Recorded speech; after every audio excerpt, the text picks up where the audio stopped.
Dear students, you have been accepted to a special place where every flicker of light holds a mystery waiting to be discovered. Return to Hogwarts and reignite the magic. Relive iconic scenes from all 8 Harry Potter films and take to the Quidditch pitch to become the ultimate pinball wizard. Explore the castle and uncover its secrets. Shop Diagon Alley for wizarding whimsicables. Brew potent potions in the school dungeons and learn challenging spells that will aid you in your journey. But take heed. Danger lurks beyond the school grounds. Wands ready. Prepare to defend yourself against the dark arts.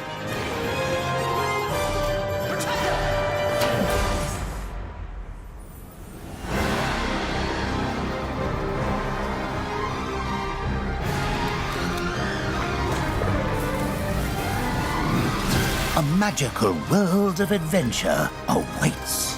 Will you rise to the challenge and become a hero of Hogwarts? The wizarding world is at your fingertips. Master the magic.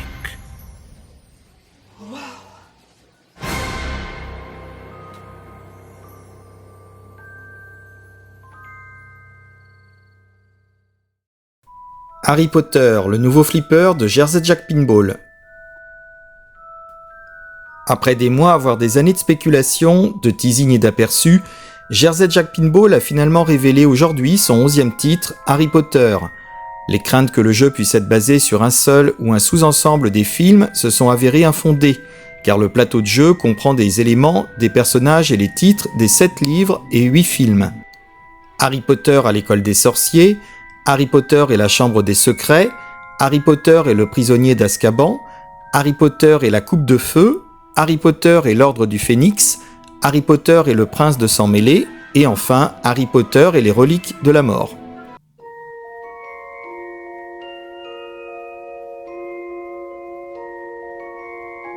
Tu n'as jamais provoqué de choses que tu ne pouvais pas expliquer.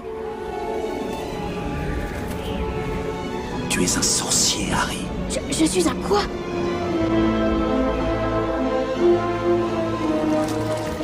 Cher Monsieur Potter, nous avons le plaisir de vous informer que vous êtes admis au collège Poudlard, l'école de sorcellerie.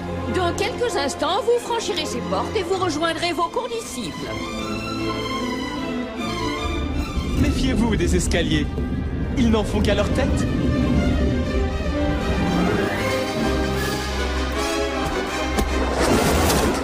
Bonjour les enfants et bienvenue à votre première leçon de vol. Tendez la main droite au-dessus du balai et dites « Debout ». Debout. Wow. Monsieur Londubat, Monsieur Londubat, Monsieur Londubat, où comptez-vous aller comme ça? Tu as vraiment cette cicatrice? Fantastique. Monsieur Potter, notre nouvelle célébrité. Les premières années doivent savoir qu'il est strictement interdit de pénétrer dans la forêt. Aucun tour de magie ne doit être fait dans les couloirs entre les cours. Petrificus totalis. Et que l'accès au couloir du 3e étage est interdit, à moins que vous ne teniez absolument à mourir dans d'atroces souffrances. Atroce dans les cachots! Sache une chose, Harry, c'est très important. Les sorciers ne sont pas tous gentils. Je vais me coucher avant que l'un de vous ait encore une brillante idée pour nous faire tuer. Ou pire, nous faire renvoyer. Elle aurait besoin de revoir l'ordre de ses priorités. Il me paraît évident que vous ferez de grandes choses, Monsieur Potter.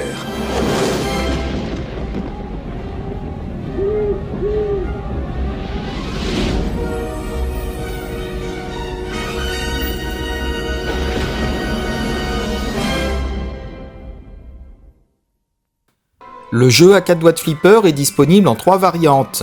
La version haut de gamme est l'édition Collector, la version milieu de gamme est l'édition Wizard, et enfin l'édition la plus économique est l'édition Arcade.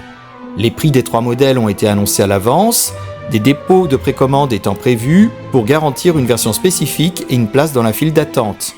Chez Christophe Liénard Pinball Pleasure, importateur France et Benelux, les prix sont les suivants.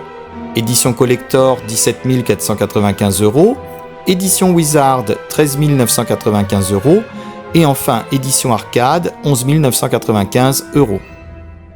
Jetons un œil sur l'édition Collector. L'édition Collector comprend un caisson spécial réalisé par le studio de design Minalima, qui a réalisé l'illustration des livres originaux et a continué à développer de nombreux produits Wizarding World. Elle comprend un topper interactif qui fait malheureusement un peu cheap eu égard à l'esthétique de la caisse et à la beauté des éléments sur le plateau. Les charnières, les rails latéraux, la barre de verrouillage et les pieds sont dotés d'une peinture scintillante dorée. On voit ici en photo le lance-bille, la bague glace sérigraphiée miroir de l'édition Collector. Voyons de plus près l'édition milieu de gamme Wizard Edition. Le caisson de l'édition Wizard est plus traditionnel. On y voit les personnages et des scènes de films. Le tout est imprimé sur des ras de cale brillants. Le flipper dispose d'une glace sérigraphiée comme sur l'édition Collector. Le flipper dispose d'un topper plexiglas simple. Fait inhabituel, les boutons des flippers sont de couleurs différentes pour s'harmoniser avec le motif du bien contre le mal sur les côtés de la caisse. La glace sérigraphiée de l'édition Wizard Edition. Voyons maintenant l'édition Arcade Edition. L'édition Arcade sera l'édition économique, à 11 995 € tout de même. Elle est dépourvue de certains éléments décoratifs de l'édition Wizard. Pas de vitre sérigraphiée mais un simple translight. Pas de topper ni de contrôle du volume sur l'extérieur de la caisse. Cependant, tous les éléments clés du jeu semblent bien être inclus sur le plateau de jeu. Le translight de l'édition Arcade. À l'image des autres flippers Jersey Jack, les 3 modèles incluent une caméra en bas du fronton pour interagir avec le jeu, ainsi que le Wi-Fi, l'audio Bluetooth et les autres rails LED RVB le long du côté du plateau de jeu. Voici un aperçu des 3 plateaux de jeu. L'édition Collector comporte une moulure autour du bouton d'action de la barre de verrouillage, des rampes filaires dorées, un autocollant de tablier scintillant doré, des motifs scintillants dorés sur l'illustration du plateau de jeu et des plastiques du plateau de jeu. Comme vous pouvez le constater, le plateau de jeu de l'édition Wizard est très similaire. La conception graphique est identique et tous les mécanismes du plateau sont identiques. Les rails latéraux et l'autocollant présents sur le tablier sont différents, tout comme le lance-bille. Autre différence, pas de scintillement sur le plateau de jeu. Le coin supérieur gauche du plateau. La Ford Anglia est perchée en haut d'un saule en silicone au sommet d'un chapeau de bumper. L'escalier rotatif est la pièce maîtresse du jeu. Plusieurs chemins sont possibles. L'insert Earth Desire est imprimé à l'envers et est conçu pour être vu dans un miroir situé au fond à droite du plateau de jeu. Les images changeantes lenticulaires, le chaudron à potion, les Horcrux qui doivent être détruits, le bas du plateau de jeu avec les batteurs, une banque de 3 cibles fixes, les cibles d'Hermione, les billes dans le mécanisme de verrouillage, Voldemort,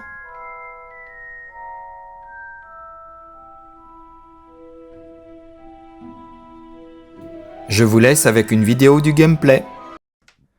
Hi everyone, my name is Eric Minier. I am the game designer of the new Harry Potter pinball machine from Jersey Jack Pinball. What you're going to see today is a gameplay video of Joe Katz, senior programmer on the project, playing a short game of Harry Potter so that you guys can see some of the game, how it works, and I'm going to talk through a couple things ahead of time so you can understand the different playfield features. Let's start with that. So, main playfield feature is the grand staircase. It has 3 entrances, and then rotates, moves all over, and allows 13 unique ball paths as you're shooting at it. There is a Death Eater villain that you have fights with. There is a 3-ball lockup featuring the wands of the Golden Trio members, Harry, Ron, and Hermione. There's an upper play field dedicated to Quidditch. There's a shot up the middle for Diagon Alley. You can make potions. You can collect various ally members. Combos are a huge thing in this game, as you'll see Joe shooting and building his combo values. It upgrades the form of wizard travel that you can take. And lots more. So let's now go through the user interface, or the UI, and walk around the top. So we're going to start in the top left-hand corner. You see the movies. So there are 8 Harry Potter movies. You can play the first 6 movies. The final 2 movies are the wizard modes of the game. Those are there as well, with iconic scenes, synced audio and video from all 8 of the films. You shoot the scoop, you start your year at Hogwarts, and you play through 15 to 18 of the iconic scenes from that film. There are shots all over the playfield that you're encouraged to make, and the more you make consecutively, the better your score. Next, in the middle of the UI, is the Explore Hogwarts area. So we have 8 different banners. There are 4 banners for the houses: Gryffindor, Hufflepuff, Ravenclaw, and Slytherin, and then 4 banners for different castle features. If you collect all 8 of those banners by shooting the Great Hall and or the Grand Staircase, you get to qualify Explore Hogwarts Multiball, which is a 2-ball multiball. You can add a ball to it, and it's started by shooting the Grand Staircase. Next, in the upper right-hand corner, we have Diagon Alley. Spell out Diagon, and you get to visit one of the 4 and unlock a 5th shop in Diagon Alley, and they each provide fun things and modifiers for your game. Around the right side, we have our bonus structure, which bonus is based on different elements of the playfield.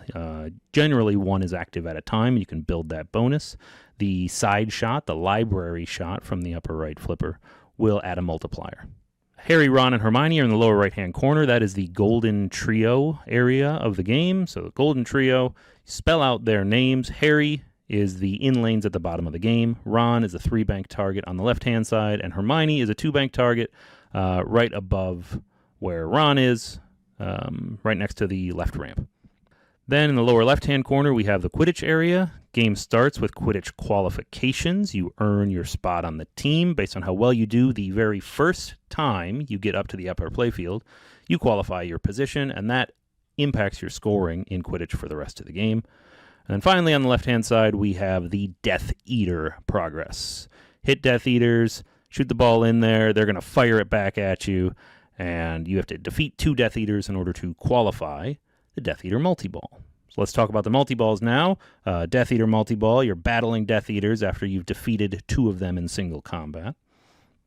Quidditch multi-ball, after you've earned your position on the team and you've qualified a Quidditch match, you got to catch the snitch. If you catch the snitch 3 times, you get to visit the Quidditch World Cup. Great scenes from the 4th movie are used there, and you play and you collect various jackpots themed after Bulgaria and Ireland. Fun. The next multi-ball is the Golden Trio. So collect the 3 members, spell out their names, shoot the ball on the inner loop or the right orbit, and the ball gets physically held up in the wand lockup. All 3 balls will then drop into the cauldron, and you'll be shooting around and collecting the character-based jackpots. Next multi-ball is the Explore Hogwarts, which we talked about earlier. And then finally, OWL's multi-ball is the 5th. You get to play OWLs after you've played a final exam. Every year at Hogwarts is broken into 3 segments: fall term, spring term, and final exam. If you get through a final exam, OWL's multi-ball is lit right up the middle. You will also see popping up on the UI the wizard travel. Making combo shots builds up your wizard travel level, and as it advances, you get various awards, including the Geminio duplication charm, which is our playfield multiplier. All right, so a lot of you are curious about the music in the game, and yes, we do have the iconic theme song from Harry Potter. It's called Hedwig's Theme. It's written by John Williams. We have purposefully ducked that music on this recording because that is something that will get this video locked immediately. So That's our concern. That's why you don't hear the music right now. It is in the game. You will hear it the first time you touch that start button. All right, let's watch Joe. He'll talk through some of the stuff he's doing as he's playing. And as always, you guys can reach out and we'll answer some questions next time we're live streaming this game. Thanks. Hey everyone, my name is Joe Katz, lead programmer on Harry Potter. I'm going to walk you through a game I played and point out a few gameplay things. The first thing I like to do is getting a school year running as soon as possible, basically starting a movie. This allows me to keep shooting these while I do other things and gives me a chance to make it to the end. During the lessons of a school year, you'll want to be looking for the red and gold shots. Anything that's blinking red and gold is a shot you need to shoot for the current lesson that is running. In the case of this movie, we currently have the Ron targets lit at the start.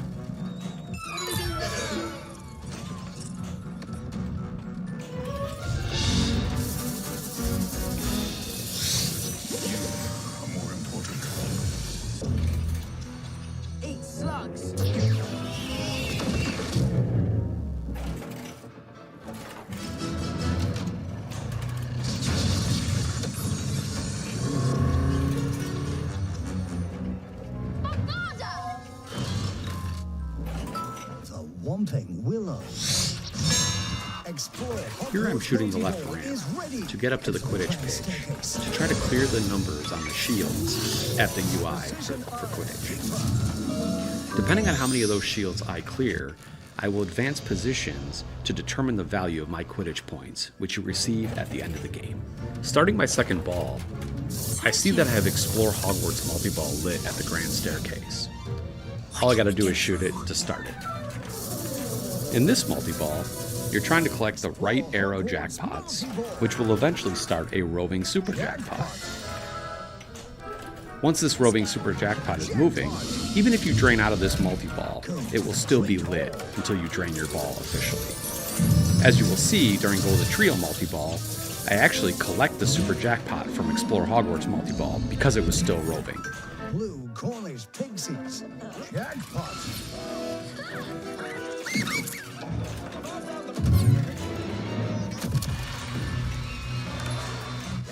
And there's the snitch.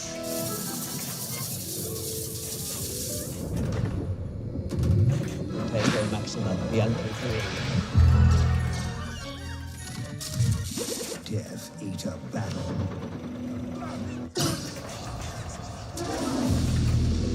I can teach you. Here I'm shooting the right orbit to get the final lock for Golden Trio multi-ball. Golden Trio multi-ball.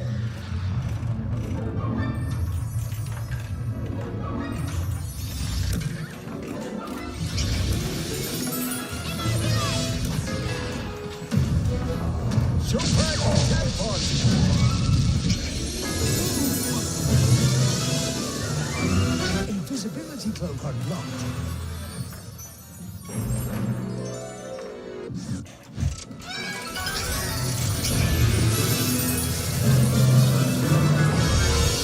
Maybe he's gone to the room quiet.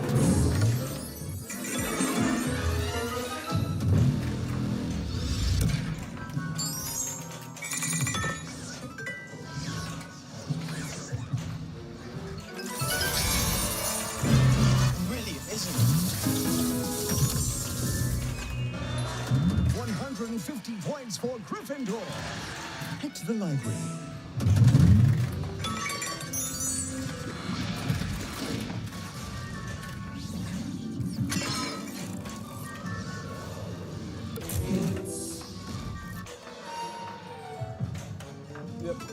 The Dueling Club.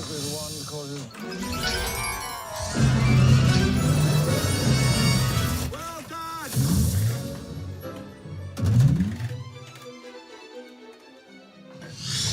Tango maximum.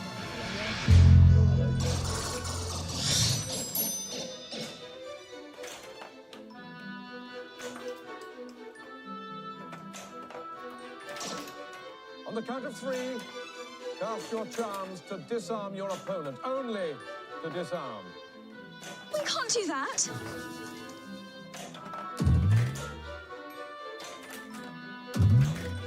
Here I'm starting the Potions Mystery.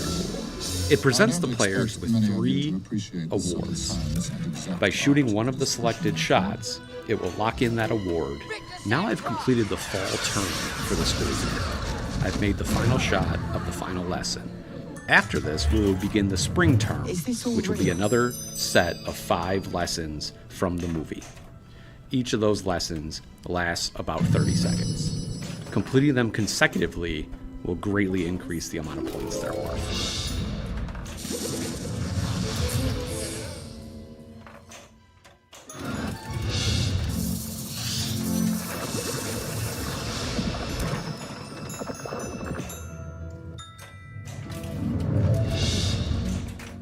I didn't do it on purpose. I broke the law. Here's a nice little 4-shot combo for the wizard travel rule that Eric explained at the beginning of the video. Repeat upper flipper loop shots. Harry, I don't like this. Shoot the inner loop. Here I am visiting one of the 4 stores in Diagon Alley, Ilop's Owl Emporium. This particular rule is a hurry-up. It will select one shot and drop the ball to the required flipper to make it as easy as possible for you to hit that shot. In this case, it dropped it to the upper playfield, and I just didn't make it. But it runs for a little while, and I was able to get back up to the upper playfield and collect the hurry-up. When the hurry-up begins, the screen will tell you which flipper it's going to feed it to, so you can be prepared as the ball drops onto the stairs and comes towards your flippers. Congratulations. All extra credit category score.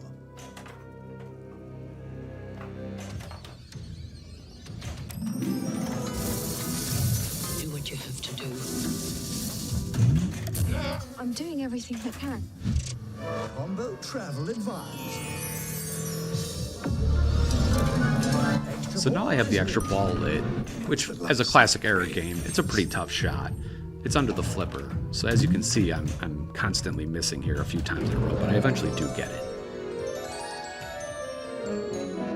Extra ball.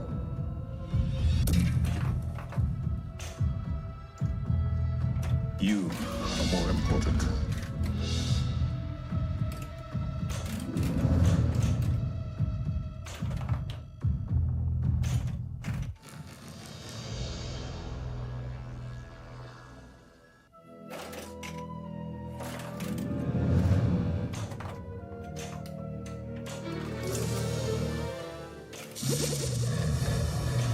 Earn extra credit in the library. Spiders attack.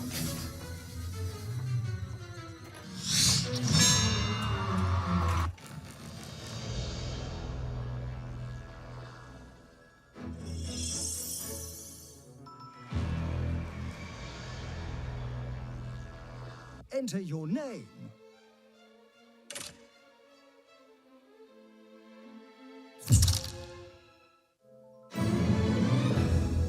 Thank you for watching, and I can't wait for you to play this game. This was just a small taste. I didn't want to go into too many details. I just wanted you to be able to watch the ball, go around on the playfield, and see some of the rules running.